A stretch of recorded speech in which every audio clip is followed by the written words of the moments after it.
You can imagine the people of Fenrayne however you want. When I set out the fun task of making all the different types of people who live in this world, I wanted them all to be interesting, unique, and not necessarily like any other fantasy or science fiction stories. Today we're going to talk about 3 holdovers from the early days of the Otherplace: Isyon, Onza, and Seakith. In those early days, these 3 species in particular were just like anthropomorphic versions of birds, cats, and fish. As the world grew and expanded, the way I pictured these 3, and Kanara, who we talked about in the first People of Fenrayne episode, changed from being animal people to people with animal-like traits. When I was thinking about how I wanted to word this morning, I thought of the example of humans. Humans are an amalgam of their ancestors. We aren't ape people. We're people descended from apes. Same thing for Isyons. Verity Pine from Season 2 of The Otherplace is not a blue jay person. She's a person descended from a blue jay. Well, now you've got me talking about Isyon. So let's jump in. Unlike other Fenrayne species, Isyon have 3 subspecies that each evolved separately, each with their own unique traits.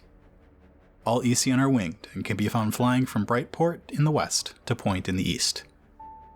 Isyon have large feathered wings with dexterous claw-tipped hands at the ends of them. Often weighed down by the trappings of modern day, clothes or armor and other gear, regular flying is quite a feat for them. These days their wings are more often used for graceful glides from heights than taking off from the ground. Isyon originally evolved in the spine, and moved out into the surrounding country from there. Some Isyon villages are still found high in the mountains where non-flying species have trouble reaching them. Signion have feathers ranging from white to brown to black.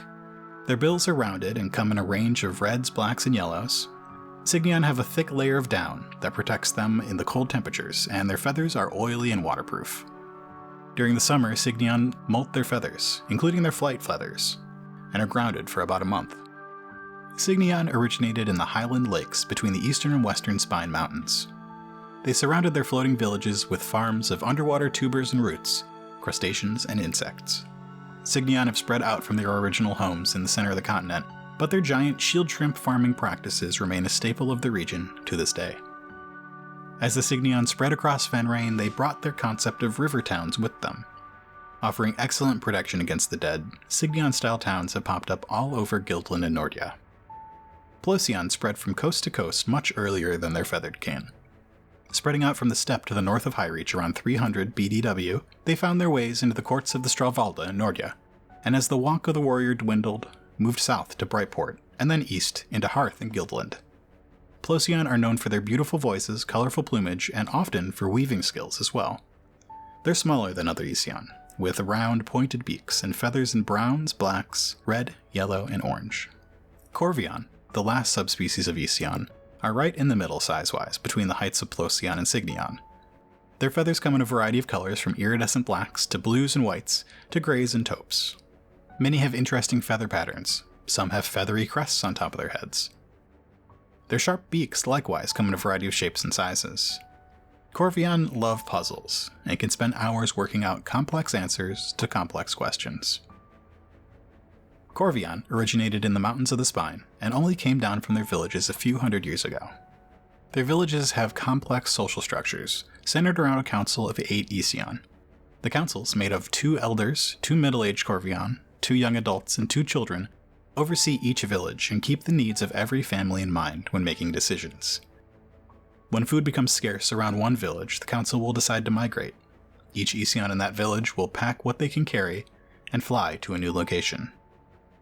The first Corvion group to make contact with the outside world came down from the mountains around Hearth to the town of Stonesfall. Food had become scarce as the machinery of Hearth and the progress of industry expanded outside the city. The bighorns and mountain hogs found homes far away from people, and the Corvion grew hungry.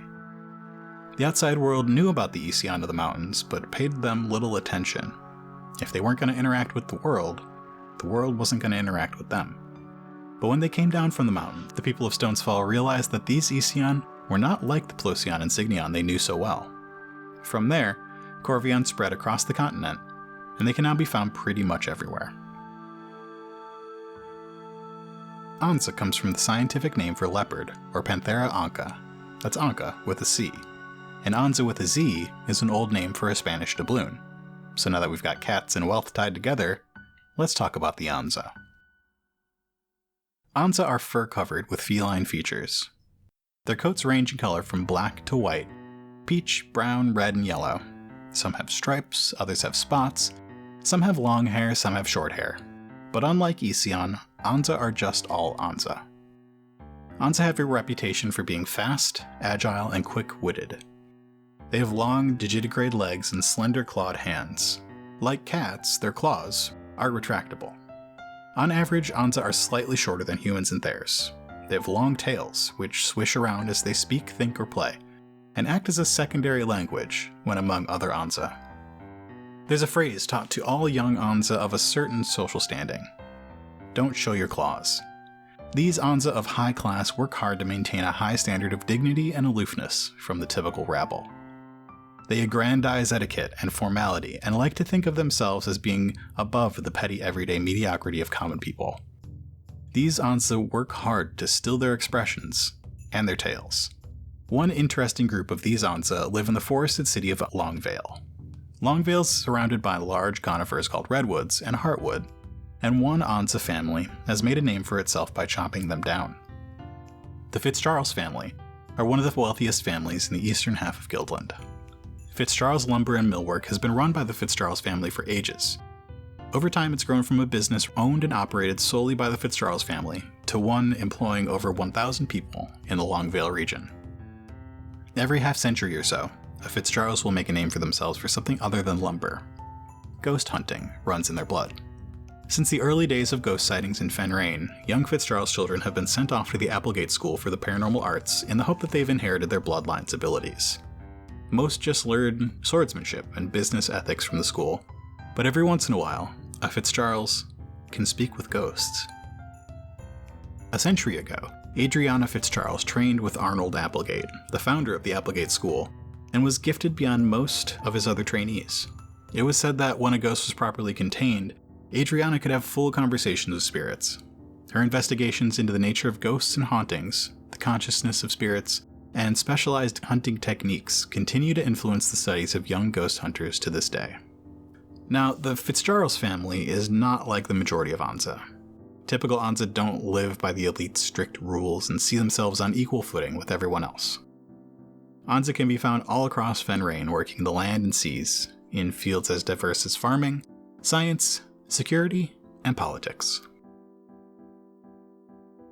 Raccoons first popped up in an Otherplace preseason game I played with Doug, who you probably know as Kalum. I like to do preseason games to expand the world and to get a flavor of what comes next in the story. This particular one followed a Seakith named Valtry as he journeyed to Bastilla on the western end of the island of Volk. When he arrived, he found a town under siege by the dead. With their town guard depleted and the citizens scared, they appointed a new captain of the guard, someone who knew what they were doing. A ghost hunter named Harrison Fenkhauser. I requested two things from my GM at this point. 1. Can Harrison have a German accent? And 2. Can Harrison be a raccoon? No, not a raccoon humanoid. An actual 2-foot-tall raccoon wearing leather armor with a little rapier at his belt. I got both my requests, and the other place got raccoons. Raccoons just appeared one day. It was a sunny autumn day a few hundred years ago. A group of about a dozen raccoons walked into the center of the mountain town of Drossenek on the northern spur of the eastern spine. They all claimed to be named David, and asked the locals for food, drink, and clothing. All raccoons are said to be descended from the dozen Davids of Drossenek. Now, unfortunately for raccoons and those curious about them, raccoons don't remember anything before that fateful day at Drossenek. As far as anyone's aware, they became intelligent and self-aware on that day, or a few days earlier. Raccoons look just like wild raccoons, except that they walk on their back legs instead of on all fours, and they live much longer than wild raccoons. Because they're raccoons in all but their intellect, there's a common idiom, and that idiom comes from first-hand experience. Playing raccoon. Raccoons have the tendency to be sneaky.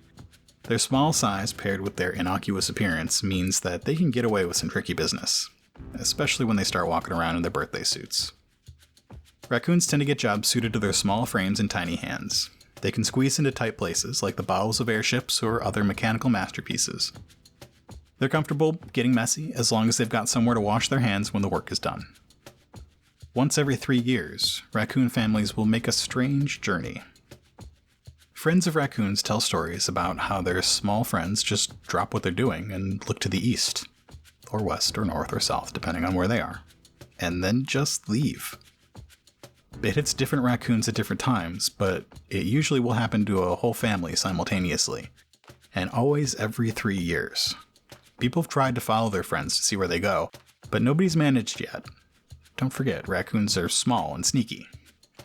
The raccoons will appear back at work or home a few days or weeks later, picking up exactly where they left off.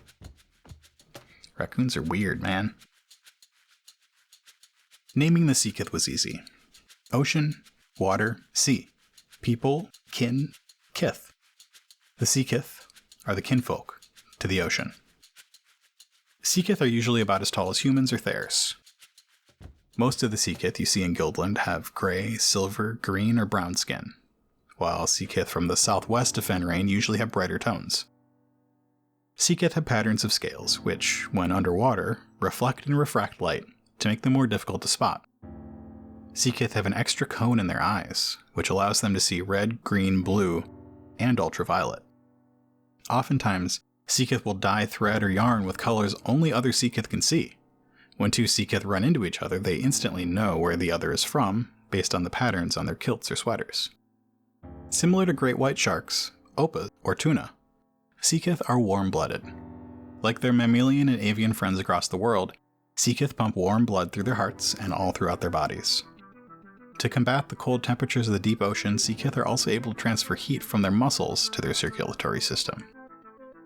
These days, Seakith live the majority of their lives above water, frequenting coastal cities like Gilder Point and Brightport. They tend to find jobs where they live and work near the waves. Far to the west, north of the capital city of Brightport, lies the Seakith-founded city of Brightwater. Brightwater is on the maps for one specific reason: the Seakith shipyards that call it home. Expert naval engineers have lived and worked in Brightwater for centuries, their boats traveling all around the world, from Fenrayne to the ice packs in the north, to the western continent and beyond. Whether you need steam or sails, if you're looking for a boat, Brightwater is your place. Now, Brightwater's interesting and all, but it's just a regular old coastal city. Seakith have a far more interesting place that they claim to have founded: the floating city of Lees. Long, long ago, Lees was attached to the ocean floor by a massive set of chains. These chains, said to have been made by the chainmakers, anchored Lees above a temple on the seafloor. A labyrinthine collection of passages and domes, this temple's completely flooded and inaccessible to air breathers. Seakith are the only people who can go there. Lees, like most other places in Fenrayne, is inhabited by all sorts of people. Since it floats above the waves, the dead don't exist there. With its anchoring chains rusted away, these days Lees moves. It follows the currents as it floats in a large ocean gyre. It returns to the spot it was anchored once or twice a year, and when it does, many Seakith begin a journey of their own. The pilgrimage to the underwater temple is a rite of passage for many, and a philosophical and profound experience for others. Seakith don't talk much about what's down there, but when they return, those following the current of the unseen receive a chain and pendant to commemorate their journey. Many Seakith follow the philosophy of the current of the unseen as it guides and shapes their lives. Like any current, there are dangers in life. There may be gyres, whirlpools, moments of stagnation, or tempests, but time and life flow on. The waters of the world are not separate, but a global world ocean. Everything's connected. I hope you enjoyed this short journey into the world of Fenrayne. We'll see you next time for more about the world and the people in it. We've got one more episode about the people of Fenrayne coming up next month, and after that, who knows? Did something stand out to you in the last few episodes? Is there something you'd like me to elaborate on? Send me a topic or a question on Twitter or Discord, and I might talk about it in a future episode. Thanks to Zach, Crystal, Mark Exo, AJ, and Drunkle Grog, who asked questions featured in this episode. If you're interested in our world, be sure to check out the Otherplace podcast. Each season we follow a new group of adventurers as they travel across Fenrayne, uncovering mysteries and trying to save the world from the encroaching darkness. You can find The Other Place wherever you get your podcasts. The Fenrayne Files is a production of Nightcast Creative. To learn more about us and the podcasts we make, visit nightcastcreative.com.